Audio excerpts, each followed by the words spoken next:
Dianne Van Giersbergen. She is the leader of Ex Libris, a symphonic and progressive metal band, and the ex-singer from Xandria. She was the voice of Xandria from 2013 to 2017. Now she has a solo career, and it is a pleasure to have you here with us.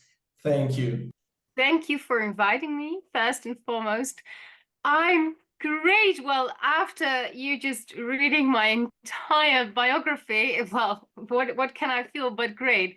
I mean, I've already taken some steps into the world of symphonic metal, and now I'm taking them under my own name, like you've just said.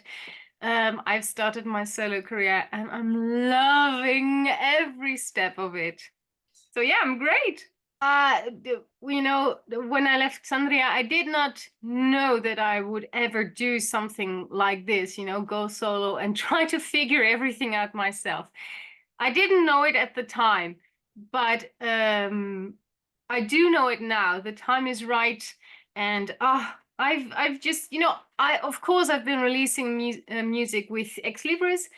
But that's, like you mentioned, it's also progressive, not only symphonic. And I totally missed singing in my classical voice. I just knew I had to return to symphonic metal and well, present what I can do by myself. And with the 3 songs I've now released, I think people are loving what I can do by myself. So I see you nodding, yay! I can say that too, yeah. The first question that I want to do is, how was it for you to rise from the ashes after your split with Xandria? Well, there's a 5-year gap in between, of course. So it took me 5 years to really figure out what I wanted. Of course, there was the whole Corona pandemic in between, which didn't allow us much space at all, us being musicians. And I also released Anne with the album with Ex Libris. So there was still a lot going on. But it also took me that long to figure out how I wanted to release my upcoming solo album. And it turned out to be through a waterfall release strategy, as it is called, which for me means that I will be releasing 1 single every half year, so 2 singles per year. I'm going to do this for 5 years, and then when I have 10 songs released, bundle them up into an album. And one of the reasons why I'm doing it like this is so that I can share with you what I've been doing in the past 5 years. So of course, After the Storm is about the breakup that I had with Xandria. Not per se the reason for the breakup, because, well, I made the statement, everyone knows, that's fine, let's leave it in the past. This is me handling the after the storm, you know, the aftermath, running away from the storm, actually. So that's the first song. The second song is all those little voices in your head, the demons that haunt you, well, that basically go like, did you really make the right decision there? Are you sure? Are you sure? You know, and all the dreams in which you dream that you're still with the band, stuff like that, everything that haunts you in your nightmares. But also the seriousness about such a breakup and what it does to you as a person. And in some cases, not my case, luckily, but in some cases, such a trauma can lead to PTSD. So it's also my way of devoting this, taking this fear serious and devoting that to the people who actually have PTSD, and some kind of support network offering that to them. And then the third song, that for me, I think the one that I just released, is called A Symphonic Tragedy. It's been out now for a little bit over 2 weeks by the time that we're recording this interview. That by far was the scariest topic to sing about, because I've never spoken about this topic publicly, but it's about a major surgery that I had. It was an abdominal surgery, and in this surgery, I had a great chance of losing my vocal cords. They could be, or I should say, damaging the vocal cords and therefore losing my singing voice, which, well, it would have destroyed me. I cannot say it otherwise, but it didn't. I mean, I still believe that I have some kind of guardian angel sitting on my shoulder, because it didn't. Oh, and now I can sing this song and bring a note to my voice that is still with me. Have you ever considered to leave your dreams behind after your split with Xandria? You mean like not return? To music, to singing, yeah. No. I have always known that I wanted to be a singer. I mean, I was singing even before I knew what singing was. When I was a little toddler and I couldn't walk, I was already experimenting with my voice. I would be making noises the whole day, and my parents just knew that the first opportunity they had to put me on singing lessons, they should do it. And so I actually received my first singing lesson for my fourth birthday. That's when I had my first singing lesson. And I've had singing lessons up to the conservatory. I did the bachelor's degree, I did the master's degree. So that's where I studied classical music, classical singing. So if you devote your whole life to music, to mastering the art of singing, classical singing, then no way am I going to stop. I just needed to find the right shape for me to continue with, and that's this. You've been part too of the Ayreon's live shows. Yeah. And that's such an honor to be part of that. I mean, the stage, the set, the stories behind the lyrics. How do you feel with being part of those live shows? Well, everyone's very friendly. Let me just first say that it's called the Arjeon family for a reason, because everyone really acts like family. It's one big gathering of musicians, of singers, and it's great fun to do. Everyone has their own little role to play, and everyone is happy to be there. You know, there's no stress, there's no dirty smelling tour bus. It's just these few shows, everyone working towards that, and then we all peak at the same time. And gosh, that was a wonderful, wonderful experience. It truly was. I really enjoyed being into the Electric Castle and Other Tales. It's such a long title, live shows. And of course, afterwards, I also performed on Transitus, the Arjeon album, which you can also hear me on. And again, that was a totally different experience, of course, because it's a studio experience. But I mean, Arjeon, he's one of the nicest guys I have ever met. And yeah, I don't know. He always makes me laugh somehow. I don't know how he does that. Yeah, he's fun to work with. He's very strict because he knows what he wants, but in a good way, because that's challenging. And if someone's easily pleased, then to be honest, it's not so much fun to work with for me either. So I like that someone knows what he wants and then really is out to get that. And yeah, it was both of them, the live shows and recording with Arjeon at his home studio. It was a great pleasure for me. Dianne, your solo album, this is not a normal release. I mean, it's not a first single, second single, third single album release, going on tour. Why have you decided to do this this way? We feel like we are part of a history. We are part of this book that is divided into so many parts. Yeah, well, that's it. I want my story to be a book that's unfolding. Like each song is a new chapter.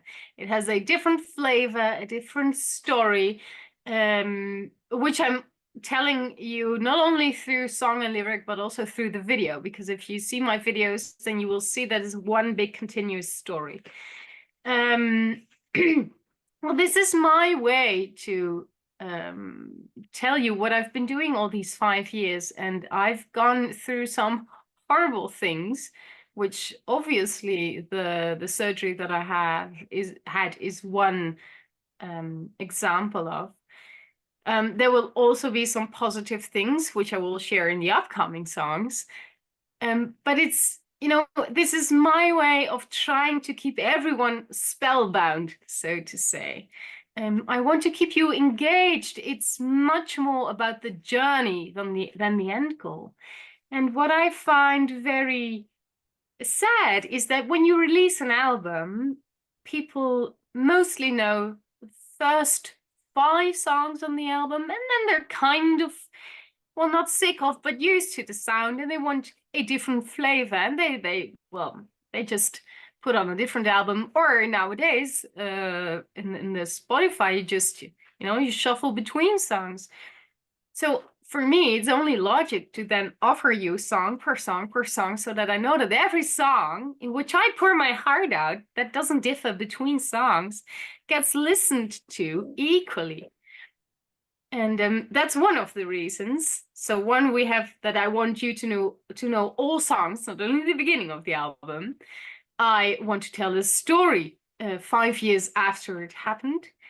And a third, but not unimportant point, is that I want to work with as many musicians as I can gather.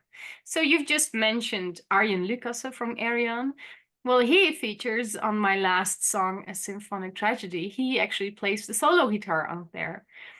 And I have Sander Zoer from Delane on drums. But if you look at the first drummer for my first single, After the Storm, that's Koen Herfst. The second drummer is Roel van Helden from a very famous German power metal band.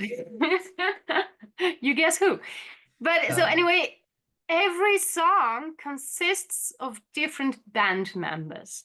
And that's what I love. I want to gather as much as my fellow musicians. Most of them are friends of mine or people that I've toured with and have gotten close to. It's like Arjen has his Arjen family. I want to build my own family as well. Your new songs are completely beautiful. And let me tell you that your voice sounds more free than ever before. Thank you. Would you say that this is part of the process of growing as a solo artist? Or maybe, I don't know, overloading your natural talent? It's multiple things. It is having now total freedom to do whatever I want. I mean, when I stepped into Xandria was already an existing band with a set sound and vision. And I stepped into that. And especially on the first album that I did with them, I'm stuck with Nightfall. That's not the album title. Sacrificium. Yeah. There I sang much lighter than my voice actually is, and through the EPs and albums that I did with Xandria, you could hear me like loosen up and presenting more of my own sound. And indeed now, with complete freedom, I can just, set up a song, choose the right tonality, the right key, to have it match my voice perfectly. And this, especially this third and last song, this is as if it's written for my voice. Well, it is, but it fits me like a glove. I can sing this one at 6 o'clock in the morning, for example. That's how easy it's for my voice to pick that up, those vocal lines. And that's just amazing. I cannot do that by myself. I'm co-writing all my songs with my co-writer and producer Joost van den Broek, who you obviously also then know from Ayreon. And he is brilliant at putting things together. So, I have a vision for a song. I might have a few chords. I obviously have a storyline in mind. and I know what I want to do vocally. So for this song, for example, the last one, I knew that I wanted to sing big steps because that's what my voice loves to do, like a quarter jump or a six even. That's what my voice, even if you're not a singer, if you're not a musician, if you will hear it, you will be impressed because that's what it does best. And he really knows how to implement that into the music, and also makes it, how do I say this? That it's easy to digest, you know, because it might get weird very soon if I'm throwing all these technical aspects at him, like, oh, I want this, I want this, I want this. And he's very good at downplaying that and say like, okay, but we still need a song, not a vocal presentation. Yeah, and it's very clear that you have a more freedom now, because when After the Storm was released, I remember thinking, look at that power, listen to that voice. It's not only the vocal freedom, it's also that I've grown older and I have a voice that while getting older, it becomes richer. There's more body to the tone, and it just becomes fuller. You know, I'm a Spinto, or jugendlich dramatisch sopran, which means I'm at the end of the spectrum, where if you would compare it to a brass instrument, then I would be a trombone or a bass trombone. Where, for example, other singers are a trumpet, and they can do the light sounds and really quick movements, and I'm the trombone with the body like goes like toot. Do you have any inspiration talking about singers? Well, obviously, I have always followed Tarja Turunen. Yeah, well, there's no point in denying that. The first time that I heard Nightwish with Tarja, I was blown away. I was like, what is this?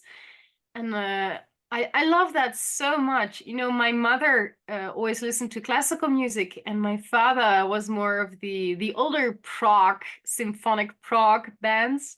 So when I heard Nightwish for the first time, it was those two worlds forming one new universe, and I just knew that I had found my home. I remember when Tarja left, I remember that they did this call, like people could send in tapes and audition, and then I was like, should I do it? But I was way too young, and even if I did it then, I don't think that it would have taken me seriously, because I would not have taken myself seriously, as my voice was very premature to sing their repertoire. I mean, now it might be different, but now they have Floor, and I'm not gonna beat Floor in any way. I mean, I love her. She's such a good vocalist. I do get people saying in my comments that I would be perfect. I think maybe for the operatic stuff, I could make a nice blend. But I don't think that that's what they're after anymore. Returning to your solo album, do you have any collaborations planned for this album? I am dreaming of collaborations for sure. I have nothing planned, you know. That is the scary thing about this as well. Everything you now have heard, the 3 songs that I've released, is all the music that has been written so far. Okay. Which means that there is no song number 4 yet. I am still to write that. Which is very scary, because I will be talking to the people who do my video, which are the very lovely people from a band called Blackbriar. I will be talking to them about their tour schedule and figuring out when we can shoot a video. I actually have the studio booked for drum recordings. I have the studio booked for bass recordings, but I have no song. Okay, that's good to know. I made it happen 3 times, so might be able to make it happen the 4th, 5th, and so on. Now, there's something that, I mean, I think that I'm speaking for all the fans, do you have some kind of live shows planned after the album is released? I would love to go on tour. Let's see that when the time's there. Will I be performing these songs live once the album is finished? Oh, absolutely. Yes. But I do need to find the right people to organize that for me, because I'm doing everything by myself for this album, but I'm not touching the whole spectrum of organizing a live show, because that's not where my talent lies. So my plan now is to look for people who do possess that talent and ask them if they're willing to help me. Because yes, I'm dying to sing these songs live. But where and when that will be, I don't know. I don't know. I think probably the first shows should be in the Netherlands, which is my home base. People sometimes think I'm from Germany because Xandria is a German band, but I'm not. I'm from the Netherlands. So that's where the first show should be. And then afterwards, let's see. What are the plans for Ex Libris? We don't know much about that. What can we expect for the future? Well, plans is maybe too big a word. We have a few songs written, and I mean Bob and I, and here also we're working together with Joost.